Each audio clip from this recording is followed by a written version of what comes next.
एक बार ठाकुर जी श्यामा सखी बन करके गए। ठाकुर जी ये विचार करके गए, मैं जाके किशोरी जी के मन की देख के तो आऊं। ये मेरे सामने तो प्रिय प्रिय बोले मोए, मेरे बिना ये मोए मेरे बारे में कहा बोले, मैं एक बार सुन के तो आऊं।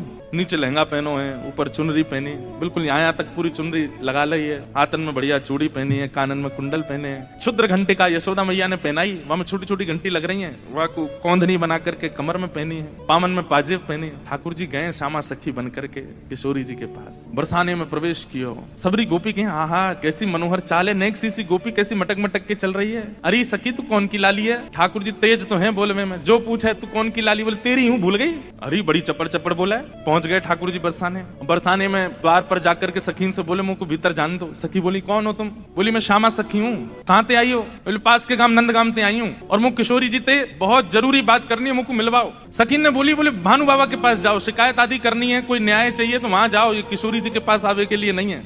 नहीं हम तो किशोरी जी से ही बात करेंगी, ऐसी बात है कि मैं वृषभानु जी से ना कह सकूं। सकीन ने जाकर के भीतर किशोरी जी से कही, हे लाडली जो, बाहर एक गोपी ठाड़ी है और यूं कह रही है कि वह आपसे ही बात करनी है और आपसे बात करके कछु न्याय करानो है। किशोरी जी बोली अच्छा बुलाओ भीतर। द्वार खुले, ठाकुर जी बढ़िया चुनरी पहन करके, ये गजगामिनी सी चाल, एक तो चाल ही ठाकुर जी की टेढ़ी मेढ़ी, ऊपर से सखी बन करके और ज्यादा बनावटी चल रहे हैं, तो इतने प्यारे लग रहे हैं। किशोरी जी सिंहासन पर विराज रही हैं और श्याम सुंदर भीतर आ रहे हैं। जैसे ही द्वार से भीतर आनो भयो, किशोरी जी तो कहें अरे सखी या की चाल तो देख कितनी बढ़िया है। ललिता विशाखा बोली हाँ चाल तो बढ़िया है। अरे देखियो या की कमर कैसी सुंदर लग रही है। ललिता विशाखा बोली श्री जी आपको पहली बार कोई सखी पर मोहित रहते हुए देखो हमने, आप तो सदा प्रियतम श्री श्याम सुंदर पे ही मोहित रहे में, लेकिन आज पहली बार। अरे पता ना या की चाल ढाल और जो जो अंग या के दिखाई दे रहे हैं, घूंघट पकड़ी चल रही है, यहाँ से भुजा दिख रही है, नेक नेक थोड़ा उधर भी दिखाई दे रहा है, थोड़े थोड़े चरण भी दिखाई दे रहे हैं, जो जो अंग मुझ को दिख रहे हैं ना इतने प्रिय लग रहे हैं कि मैंने ऐसी प्रिय स्वरूप तो पहले देखो नहीं है। और किशोरी जी कहने ललिता तू मेरी एक बात सुन। बोल कहा ये जो भी बात करे वो सुन लेंगे, फिर बाकी बात याकू अपने सखी समाज में ले लियो, मुख बड़ी भारी है, अभी याकू मुख नहीं दिखो मुख, मैं तभी यहाँ पे मोहित है गई हूँ। विशाखा जी बोली नहीं रुक जाओ आन तो दो, बात तो होने दो। किशोरी जी आज जैसे ठाकुर जी को देख के हो जाती है वैसी हो गई है, एक सखी को देख स्वयं पर भरोसा नहीं हो रहा है किशोरी जी को कि मैं ऐसी क्यों है रही हूँ। ठाकुर जी आके सामने खड़े है गए, उन्होंने एक बनावटी सी आवाज भी बना ली ठाकुर जी ने। किशोरी जी बोली कहो सखी कहा नाम है तुम्हारो?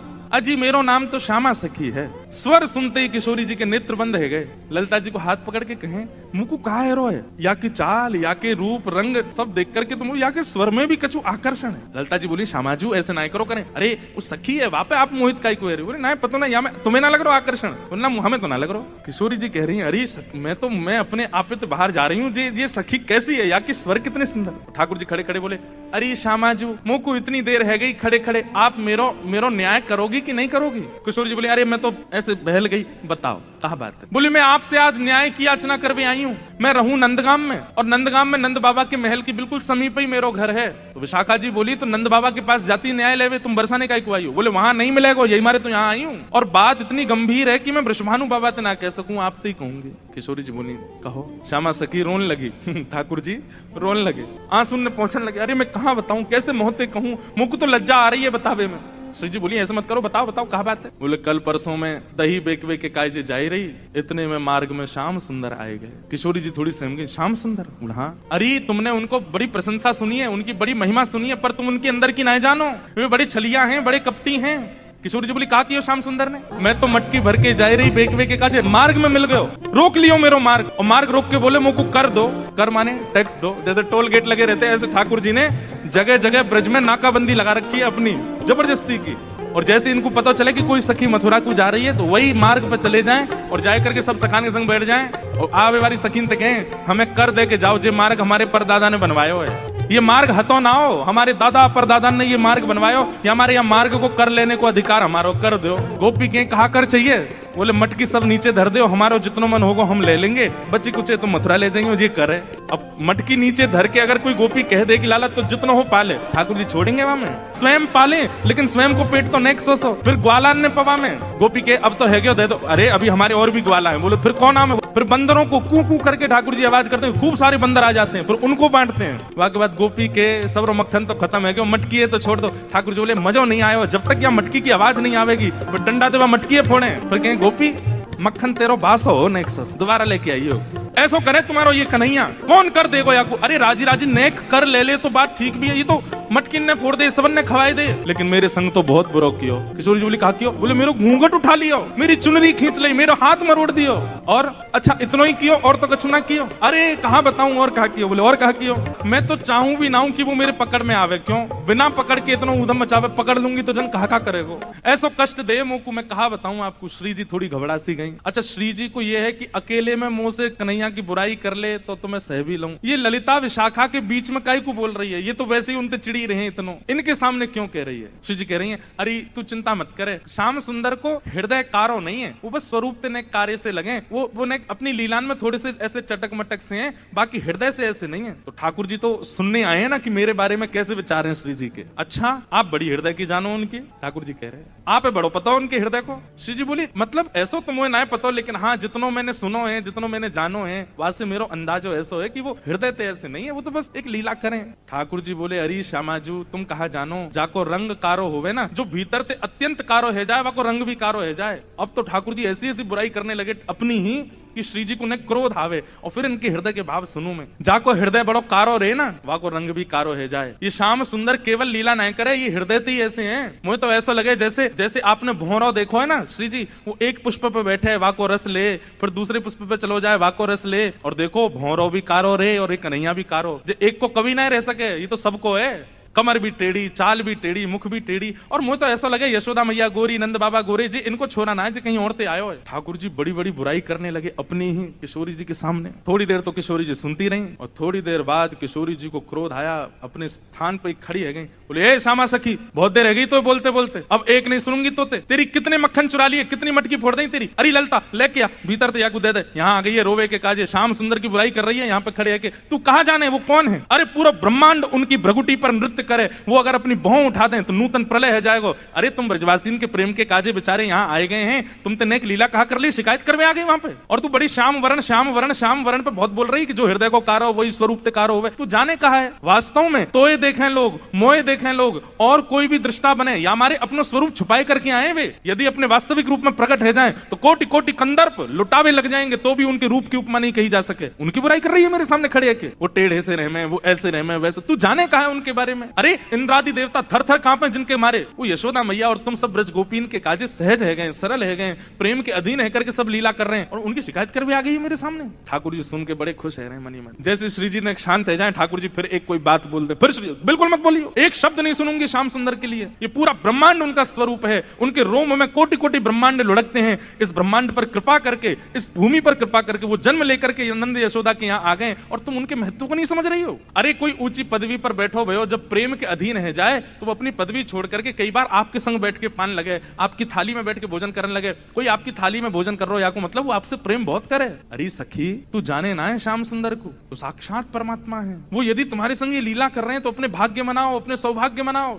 उनकी रूप कांति को मैं कहा वर्णन करूं, कोटि कोटि किशोरी जी वार दे जाएं तो भी श्याम सुंदर की रूप की महिमा ना कही जा सके। मेरे सामने एक शब्द नहीं बोली उनके बारे में। श्यामा सखी बोली पहले तो मैंने संदेह में सुनी कि किशोरी जी को और हमारे नंद के लाला को कछु प्रेम संबंध है, पर आज तो मुझको ऐसा लग रहा हो वास्तव में हते। किशोरी जी बोली नहीं नहीं ऐसी कोई बात नहीं है, ये तो सब तुमने ऐसी मन नहीं नहीं नहीं मुझको तो लग रही है। आप इतनों कैसे जानो वा के बारे में, इतनों कैसे मानो वा के बारे में? किशोरी जी एक बात बताऊं? बोले हाँ। बोले मैं अकेली नहीं हूं शिकायत करवे वाली, ऐसी अनेक बैठी हैं। आपको ऐसा लग रहा है कि श्याम सुंदर तो केवल लीला कर रहे हैं, पर इस वक्त यही समय श्याम सुंदर कोई और सखी के संग भी ऐसी क्रिया कर रहे होंगे, वहां को मार्ग रोक रहे होंगे, वहां के हाथ पकड़ रहे होंगे, वहां की चुनरी उड़ा रहे होंगे, वहां की मटकी फोड़ रहे होंगे, और नए विश्वास होवे तो आपको अगर बहुत प्रेम है तो आप श्याम सुंदर को पुकार के देख लो, यदि वो आ जाए तो मैं मान जाऊंगी। आमेंगे ही नहीं। ठाकुर जी कह रहे हैं मैं तो सामने ही खड़ा हूं, मैं कैसे आऊंगा? किशोरी जी से कह रहे हैं ललिता विशाखा है भूल जाओ, बाकी सब बातें भूल जाओ, आपको प्रेम है ना श्याम सुंदर से, मैं आपसे शर्त लगाए के कह रही हूं आप पुकारो, और यदि श्याम सुंदर आपके सामने आए गए तो जीवन भर आप दोनों की चाकरी करूंगी, ये श्यामा सखी को वचन है आपके लिए, बुलाए लो। किशोरी जी बोली देख मोते मत बोले, मैं जानू मुझको प्रबल विश्वास है कि श्याम सुंदर आ जाएंगे, मैं बस टेर लगाऊंगी और दौड़े दौड़े आवेंगे। श्यामा सखी बोली आज है जाए, बुलाए के देख लो आ जाए कि नहीं। किशोरी जी तुरंत नेत्र बंद करके बैठी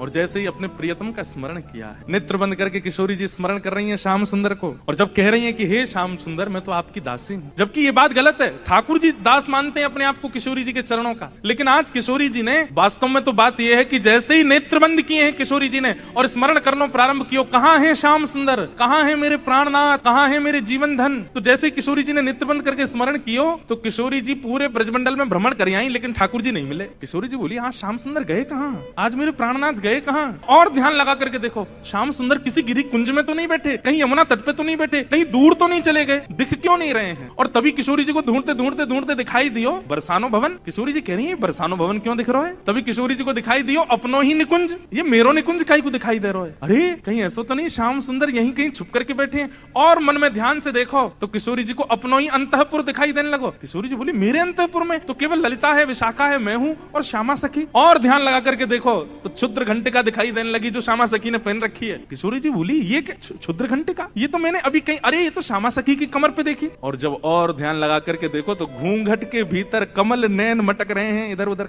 आंख मटका रहे हैं। तुरंत किशोरी जी ने नेत्र खोल करके गई, श्याम सुंदर आप तो सामने ही खड़े हो। और जैसे ये बात कही ललिता विशाखा दौड़ करके, कहां है कहां है कहां, बोले यही श्यामा सखी, पकड़ो याकू। ठाकुर जी दौड़ने लगे वहां से, इतने में ही पकड़ ली और पकड़ करके जैसे ही चुनरी उतारी, आहा श्याम सुंदर तो सामने ही खड़े। अब तो ललिता विशाखा पकड़ करके खड़ी हैं और ठाकुर जी की ऐसी बेणी, आहा नथ बेसर पहनी है नाक में, ऐसी सुंदर बिंदी लगा करके आए, काजल लंबो लंबो खींच के आए, अपने घुंघराले केशन की बढ़िया बेणी गूंथ करके जैसे कोई छोरी तैयार हो ऐसे बन के आए। किशोरी जी बोली, पकड़ के रखो अब इनको, ने रज रज के देख तो लूं आज हैं, सामने आए के श्यामा सखी बन के अपनी बुराई कर रहे हो मुझे। अरे श्यामाजू, मैं तो आपके हृदय की जान में आयो कि आप मेरे बारे में कैसी विचारधारा रखो, मेरे बारे में आपके हृदय में कैसे भाव है। किशोरी जी बोली, तो कहा सुनो आपने कैसे भाव है। बोले, मुंह को ऐसा लगो करतो कि मुंह से ज्यादा प्रेम कोई ना कर सके या संसार में, पर हे श्यामाजू आज आपके प्रेम के भाव पर तो मैं भी बिक गयो, आपको प्रेम तो अटूट है। अरे आप तो ऐसी हैं कि आप बैठी कहीं भी हो लेकिन आपके चिंतन में सदा मैं विराजमान रहूं, मैं कहां जाऊं, कहां करूं, कहां खाऊं, कहां पीऊं, कैसे आऊं, आपको सब पता है। किशोरी जी ने कही, आज एक काम करो, बोले कहा द्वार सब बंद कर दो, चटका नहीं लगा दो, आज जान नहीं देंगे इनको, आज यहीं बैठाओ। बड़ी श्यामा सखी बन के आई हो, इधर आओ। ठाकुर जी, अरे श्यामाजू मैं आपके चरणन को पूजूं, आपसे हाथ जोड़ रहा हूँ, मुझको छोड़ दो। बोले ना, आज तो याकू नई दुल्हन बना के यशोदा के पास ले चलेंगे और यशोदा जी से कहेंगे, देखो हमारे गांव की एक नई दुल्हन आई है, अभी ब्याह भयो, याकू आशीर्वाद दे दो। और जब यशोदा मैया अपने लाला को चिर सौभाग्यवती जब आशीर्वाद देंगे तब आवेगा आनंद। किशोरी जी आपसे हाथ जोड़ूं, पाम परूं, ऐसा मत करियो, यशोदा मैया के आगे नाक कट जाएगी मेरी, ऐसे छोरी बनो डोलूं, वो वैसे मेरे पीछे पड़ी रहे। लाला ने अपनी चाल सुधार, दूर से ऐसा लगा कोई गजगामिनी छोरी आ रही है का, उन्हें पता चलेगी मैं लहंगा फरिया पहन के डोल रहा हूँ, बहुत बहुत नाराज, उनके सामने नहीं, आपके सामने आ सकूं ऐसे। किशोरी जी को इतना अच्छा लग रहा है कि आज श्याम सुंदर घबरा रहे हैं। इतना घबरा काहे करो, यहाँ पे बैठो, बगल में बैठा। सब सखी लाई किशोरी जी के बगल में, ठाकुर जी को बैठाए दियो। अब श्री जी के मन में कौतिक आयो है, अरे ललिता विशाखा, ठाकुर जी को हाथ पकड़ लियो, ठाकुर जी घबरा रहे हैं, जन कहा करेंगी, नेक्स्ट सामने तो आओ। ललिता विशाखा दोनों सामने आ गई और बोली, देखो हमेशा या सिंहासन पर प्रिया प्रियतम विराजमान हूं मैं, लेकिन आज दो दो प्रिया बैठी हैं, एक श्याम प्रिया एक गौर प्रिया। अब ये बताओ दोनों में सुंदर ज्यादा कौन लग रहा है, ये ज्यादा सुंदर लग रहे हैं या मैं ज्यादा सुंदर लग रही हूँ। लहंगा इनने भी पहनो, मैंने भी पहनी है, बेनी मैंने भी गुथी है, इनने भी गुथी है, माथे पे बिंदा मैंने भी लगाया, आंखन में काजल इनके भी, मेरे भी, सब कुछ।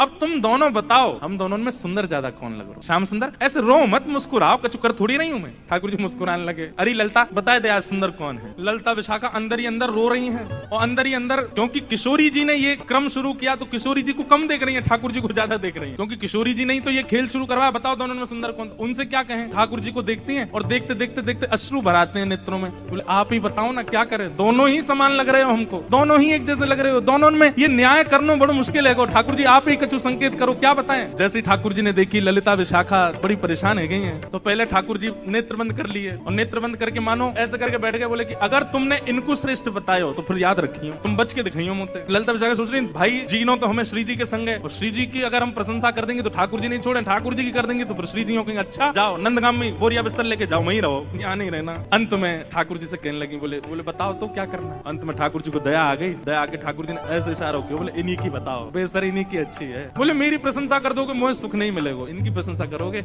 ये राजी भी आ जाएंगी, मुझे भी सुख मिले। और ललिता विशाखा बोली कछु नेक सरस, ये नहीं स्पष्ट बोला कि श्री जी की बेसर, श्री जी को श्रृंगार ज्यादा सुंदर है। क्या कह रही है, बोले हे नंद नंदन हमें क्षमा करियो, कछु नेक सरस लली की बेस, आपसे नेक ज्यादा नहीं, नेक सुंदर हमारी श्यामाजू लग रही। और ये बात कहते ही ठाकुर जी सिंहासन से नीचे आ गए कि अरे जय हो हमारी श्यामाजू की जय हो, हमारी लाडली जू की जय हो, हमारी हमारी वृषभानु दुलारी की जय हो। सब जय जयकार करने लगे। किशोरी जी बड़ी आनंदित है गई, लेकिन मनी मन सोचने लगी, अरे ललता तैने गलत किया, ठाकुर जी ज्यादा सुंदर लग रहा है। अब ललता जी बोले, अब ये लो, ये अलग लड़ाई होगी, अब ये यूं लड़ेंगे कि तुमने मेरी काय को कह दी। तैने देखी ना, देख कैसी बिस्तर पहन के आए, देख कैसी भौं लग रही है, तैने गलती कर दी, मेरी प्रशंसा इन्हीं की करनी तो है, आप कह रही हो तो यही सुंदर। अच्छा तो या को मतलब तैने वास्तव में ना कही, अब इनके पक्ष में चली गई।